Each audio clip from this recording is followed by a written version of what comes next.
नमस्कार शेतकरी मित्रांनो, किसान मित्र युट्यूब चॅनलवरती आणि पवन ॲग्रो या प्रोडक्ट आहे आपल्या ग्रुपच्या चॅनलवरती आपलं सर्वांचं स्वागत आहे. आणि आता आपण जे एवढा जो परिसर पाहत आहोत, की आता साधारणतः तुम्हाला 6 ते 7च्या दरम्यानचा हा टायमिंग आहे. थोडासा अंधार पडत आहे. आता आपल्याला हळद जरी चांगली असेल, तर आता आपल्यावर येणारे जे रोग असतात, हळदीचे करपा, जो अर्ली ब्लाइट्स किंवा आपण जो याला जो करप्याचा प्रकार जो आहे तो बुरशीजन्य रोगाचा, ह्याची सुरुवातीला शेतकरी मित्रांनो जेव्हा अति पाऊस होतो, त्यावेळेस काय होते, की आता याच्या बुडाच्या जे मुळं असतात, आता हे सूक्ष्म मुळे आहेत. त्या मुळांना काय होते, की बऱ्याचशा प्रमाणामध्ये पाणी जास्त झाल्यामुळं हे अन्नद्रव्याच्या शोधामध्ये निघत असतात आणि याला जे अन्नद्रव्य पाहिजेत तशा पद्धतीनं पावसाच्या जोरामुळे त्याला ग्रहण करता येत नाही.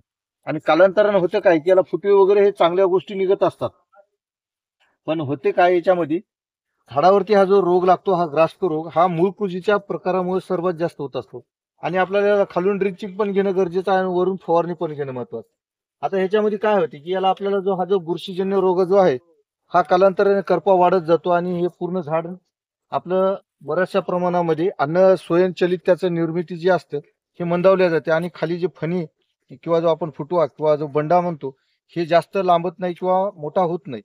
आणि याच्यामध्ये आपलं कालांतराने शेंगा हे आकुडा आणि बुटक्या पडतात आणि त्याच्यामध्ये कुरकुमींचा जो प्रकार वाढत असतो तो घटल्यामुळे आपलं वजन पण घटतं. अशा अवस्थेत याला आपलं सूक्ष्म अन्नद्रव्य, दुय्यम अन्नद्रव्य आणि मुख्य अन्नद्रव्य हे आपल्याला वॉटर सोल्युबल किंवा आपल्याला विद्राव्य खताच्या माध्यमातून देणं गरजेचं आहे. आणि याला ड्रिचिंग जे आपण देत असतो हेही पण तेवढं देणं गरजेचं आहे. आता हा कालांतर कुठं कुठं आपल्याला असे खळ 2 खळी किंवा एक 5-10 फुटाच्या अंतरामध्ये आपल्याला बऱ्याचशा ठिकाणी पाहायला मिळतं. आणि होतं काय, की आता इकडची जी हळद आहे निरोगी, त्याच्यावरती पण ते कालांतरानं आपल्याला हा रोग ग्रासला जातो आणि पुढे पुढे हा स्प्रेड होत जातो. आता ह्याच्यामध्ये आपल्याला ह्याचं अन्नद्रव्याची निर्मितीचा आणि किंवा आपल्याला जे साधन आपल्याला खालून ड्रिचिंगद्वारे किंवा ठिबकच्या फवारणीच्या ठिबकने जे देत असतो, हे देणं महत्वाचं आहे. आणि ड्रिचिंग करते वेळेस आता आपल्याला आतमध्ये पंपाने अशी धार नाही मारता येत. तर आता आपल्याला कालांतरानं जे ड्रिचिंग करायची ह्या दोन्ही साईडनं पण करायची आहे. एका तासाला आपल्याला 2 वेळेस फिरणं महत्वाचं आहे. आणि पंपाचं नोझल काढून आपल्याला बऱ्याच ठिकाणी याच्या बुडाशी जे औषध जात असतं हे देणं महत्वाचं आहे. आता कालांतरात काय होते, की याच्यामध्ये पिशव्याची निर्मिती आहे, पिशवे भरपूर आहेत. मग आता याच्यामध्ये आपल्याला अन्नद्रव्याचा सप्लाय देणं महत्वाचं आहे. आता याच्यामध्ये 1 फुटवा, 2 फुटवा, 3, 4, 5, कुठं 3, 2, कुठं 4 अशी अवस्था आहे. ह्याच्यामध्ये जे आपण जे द्रावण देणार आहोत, ड्रिचिंगचं आपल्याला ह्या साईडनं एक साईडनं सोडणं गरजेचं आहे आणि या साईडचे ह्या साईडने. हे जे आपण जेव्हा द्रावण देत असतो ड्रिचिंग मधून, हे आपल्या झाडाच्या मुळीशी जर मिळालं तर हे आपल्याला फायद्याचं होत असतं. आणि कालांतराने याच्यावरून एक फवारणी पण घेणं गरजेचं आहे. आता सकाळी सकाळी वदाड किंवा धुई जो म्हणतो आपण, हे धुई फिरत असल्यामुळे पानावरचा करपा बुरशीजन्य रोग जो आहे, करप्याचं पण प्रमाण वाढतं. ह्याच्यामध्ये आपल्याला फवारणी घेणं हे तेवढंच महत्वाचं आहे.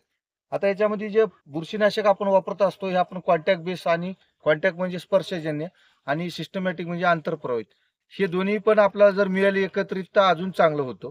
आणि याचा जो बुरशीचा जो प्रादुर्भाव आहे हा स्प्रेड पसरत नाही आणि जागेवरती थांबून याचा आपल्याला नुकसान होण्याचं हे जे परिणाम जे आहे हे टाळले जातात आणि आपलं जे उत्पन्न जे घट होणार आहे तेवढंच आपलं घट वाढणार आहे. तर शेतकरी मित्रांनी या गोष्टी करा आणि नवीन नवीन व्हिडिओ आणि माहितीसाठी आपल्या चॅनलला फॉलो आणि सबस्क्राईब करा.